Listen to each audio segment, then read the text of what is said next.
Welcome to the All Sorts Podcast.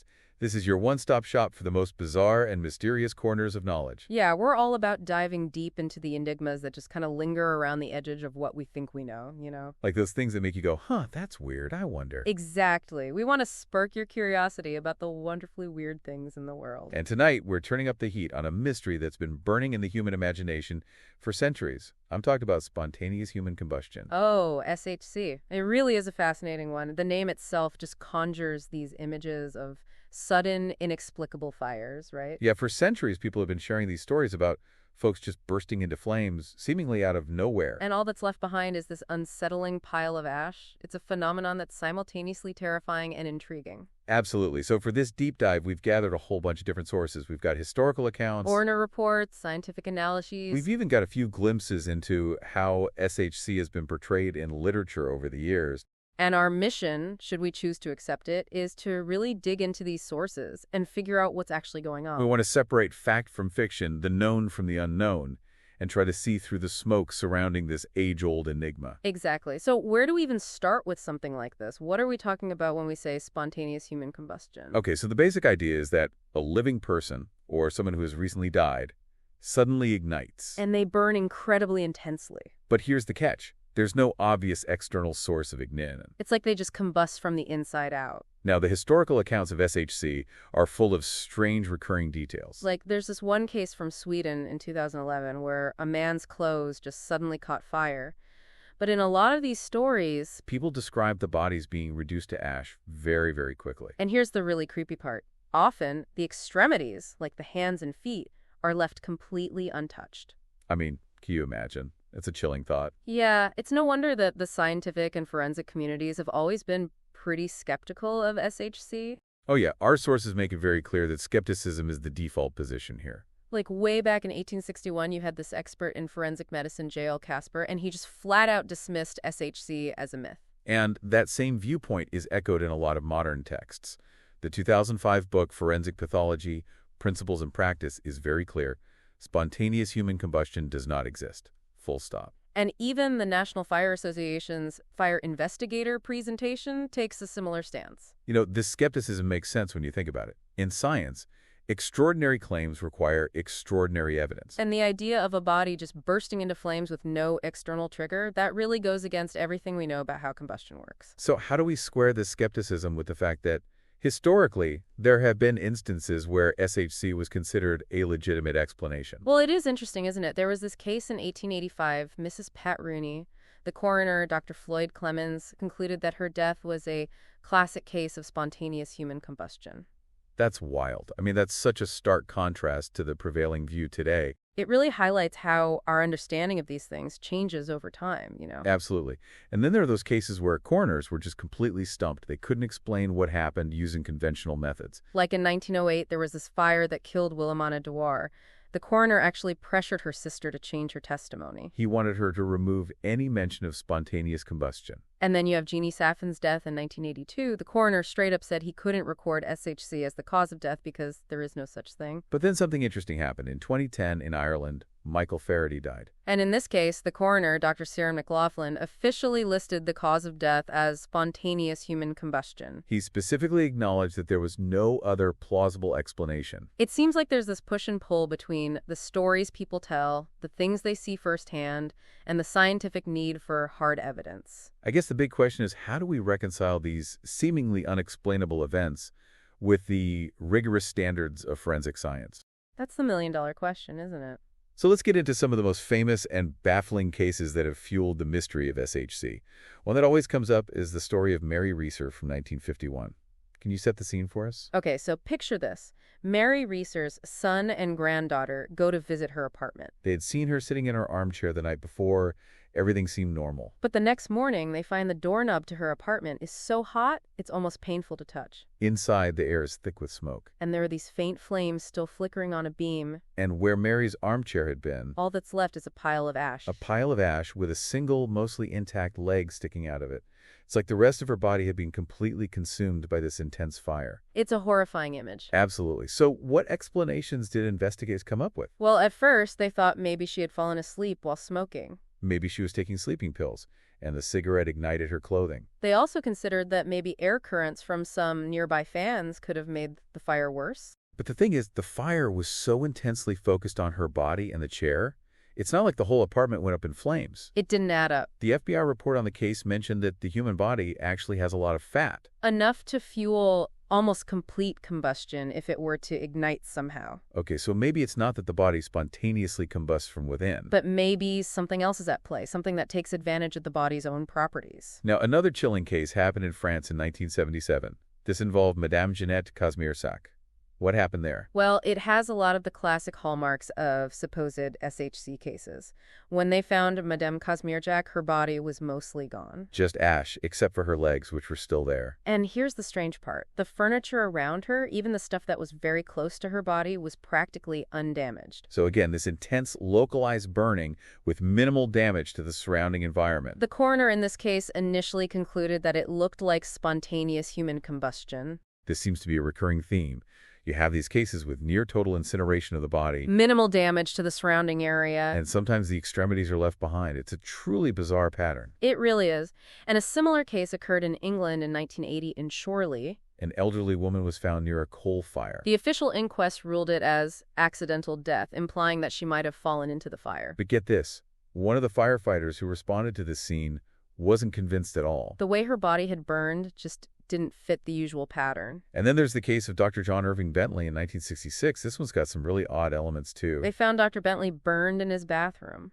The fire was so hot that it actually burned through the floorboards beneath his body. But his walking frame, which was right next to him, was basically untouched by the flames. Again, you see that stark contrast. Incredibly intense burning in one spot, but things right nearby are fine. It's as if the fire had a very specific target. And our sources mention a handful of other historical cases. Mary Clues in 1773, Mary Ann Joffstrip in 1779, Wayman Wood, who was found burned inside his car in 1953, and Alfred Ashton in 1988. What's striking is that across all these different accounts, the pattern is the same. Bodies reduced to ash. Flammable materials nearby are left unharmed. And sometimes even the limbs remain intact. It's these recurring patterns that have kept the mystery of SHC alive for so long. I mean, how do you even begin to explain that? It's like the laws of physics are being bent. Okay, so as people were documenting these strange and unsettling cases, what kind of theories did they come up with to explain them? Did any of those early explanations gain traction in the scientific community? Well, a lot of the early theories pointed the finger at alcohol consumption. It's like they were saying, if you drink too much, you might spontaneously combust. Yeah, there was this book from 1806 called An Essay on the Combustion of Humans, and it linked these fiery deaths to people who were described as habitually drunken. And in 1832, Dr. Lindsley summarized a bunch of reported cases, and he also connected them to people who frequently indulged in alcohol. There's almost this moralistic undertone to it. Like the victims were somehow to blame for their own fiery demise. It's interesting how societal judgments can creep into what's supposed to be scientific inquiry. Yeah, it makes you wonder if they were really searching for the truth or just looking for confirmation of their own beliefs. Right. But did this alcohol theory hold up under scientific scrutiny?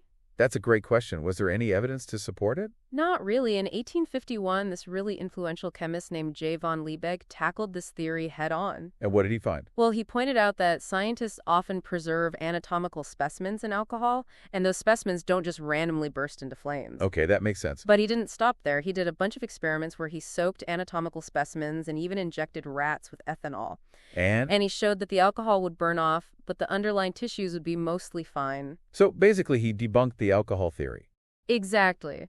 But here's the thing. Even with this scientific evidence, people still clung to the more sensational explanations. I guess sometimes the truth is just less exciting than a good story. It just goes to show that even with hard evidence, it can take a long time for popular beliefs to change. Now, aside from these scientific investigations, spontaneous human combustion has also found its way into literature and pop culture.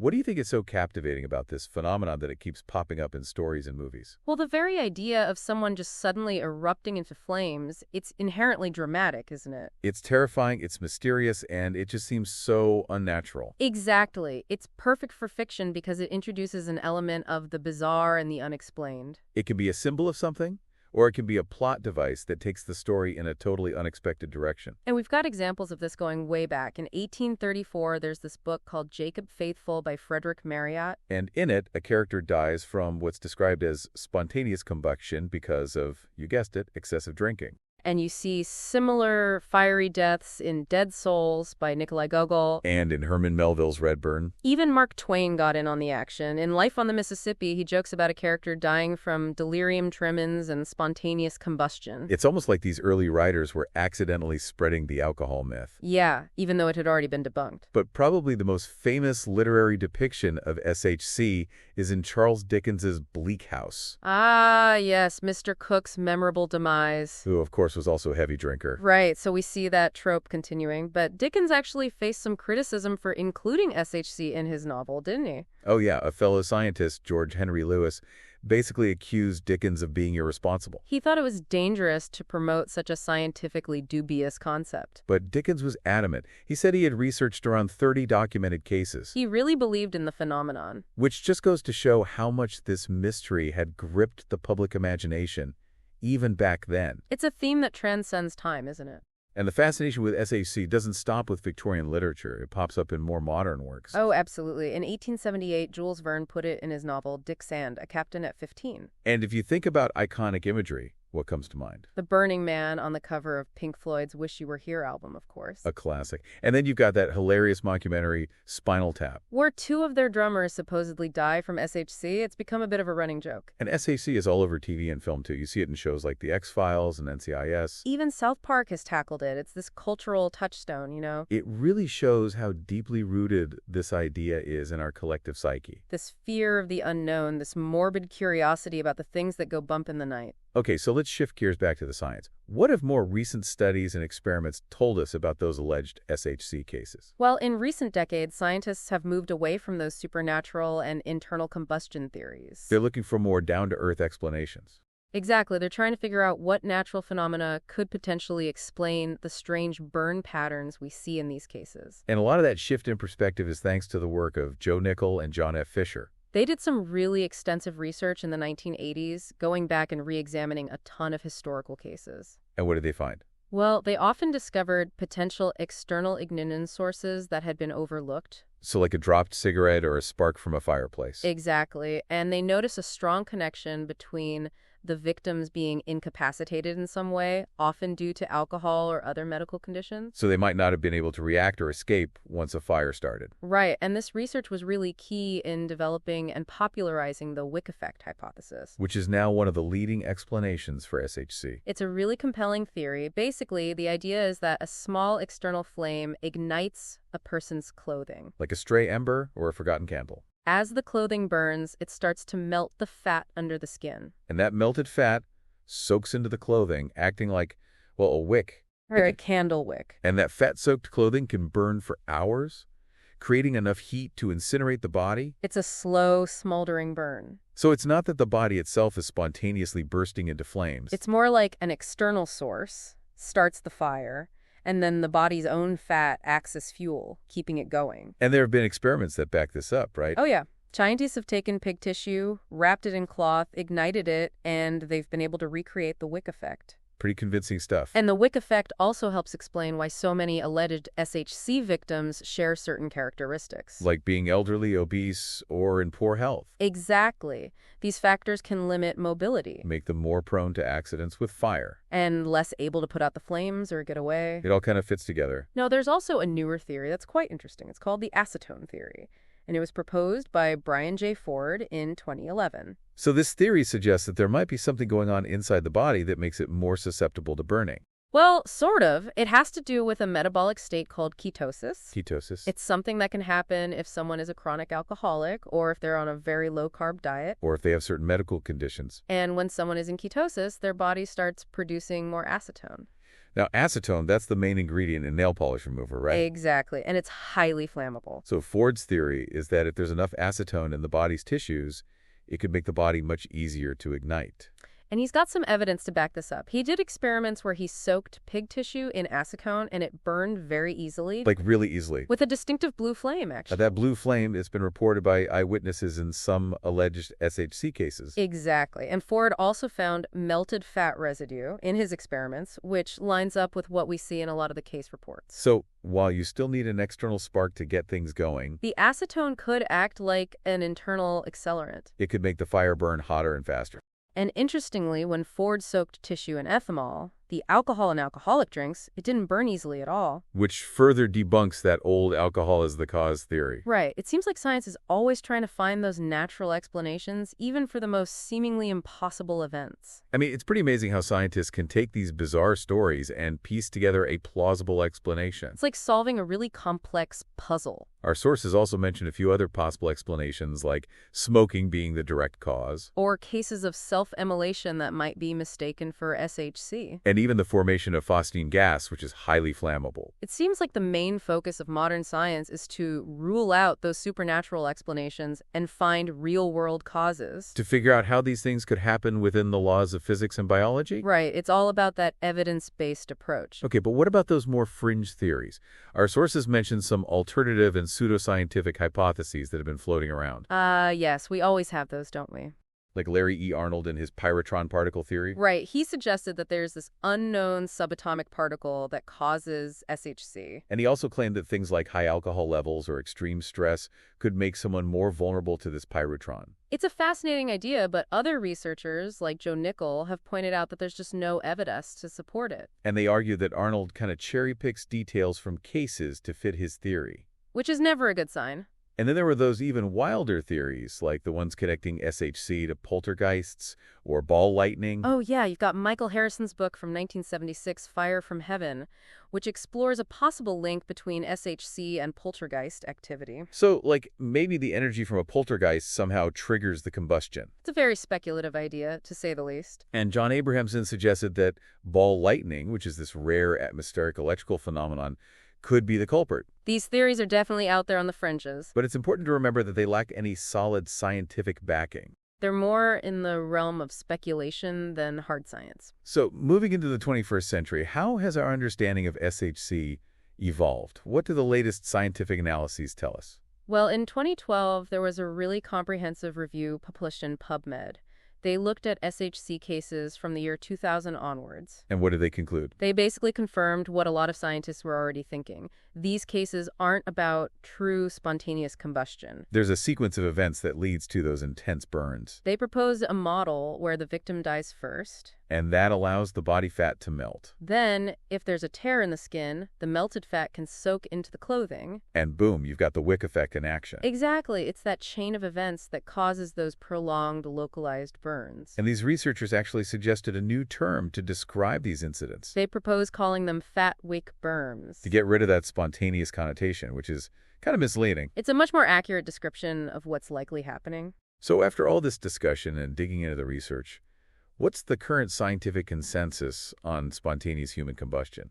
The overwhelming consensus is that the idea of a human body just bursting into flames with no external trigger, it's highly unlikely. Basically, it goes against everything we know about how the world works. Almost all of the cases we've looked at, they probably involve some kind of overlooked external ignition source combined with the wick effect. So the body's fat acts as fuel for the fire, and the wick effect keeps it going. Exactly. But what about Brian J. Ford's acetone theory? Where does that fit in? That's a good question. Is that completely discounted by the scientific community? Not necessarily. It might actually explain why some people burn more intensely than others. Even if an external spark and the wick effect are involved. It's like the acetone could be adding fuel to the fire, so to speak. It needs more research, but it's a really intriguing piece of the puzzle. It's all about finding those subtle but crucial factors that can tip the scales. So even though the idea of spontaneous human combustion is super captivating and it's been a part of our storytelling for centuries, it seems like science is providing us with more grounded explanations. It's those natural, albeit sometimes unusual, processes that are at play. But it's still a pretty wild ride to think about, right? Oh, absolutely. There's something inherently fascinating about these mysteries. So for you, our listeners,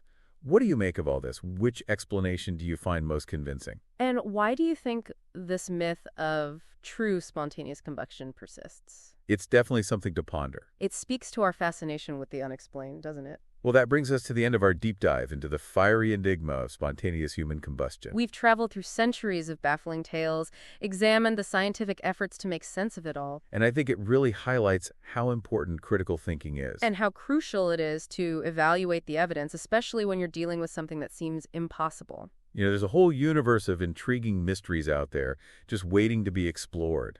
And we invite you to join us on that journey. If you're enjoying this deep dive, and we hope you are, we'd love for you to be a part of the All Sorts community. Head over to our YouTube channel, hit that like button, and subscribe so you never miss an episode. And if you really want to spread the love, share this episode with your friends, family, anyone who might find it interesting.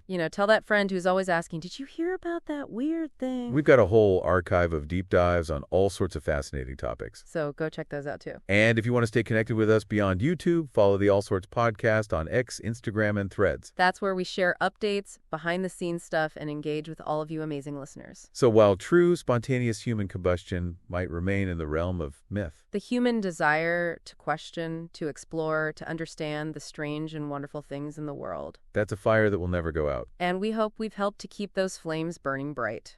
Thanks for joining us on this deep dive. We'll see you in the next episode of the All Sorts podcast. Until then, stay curious.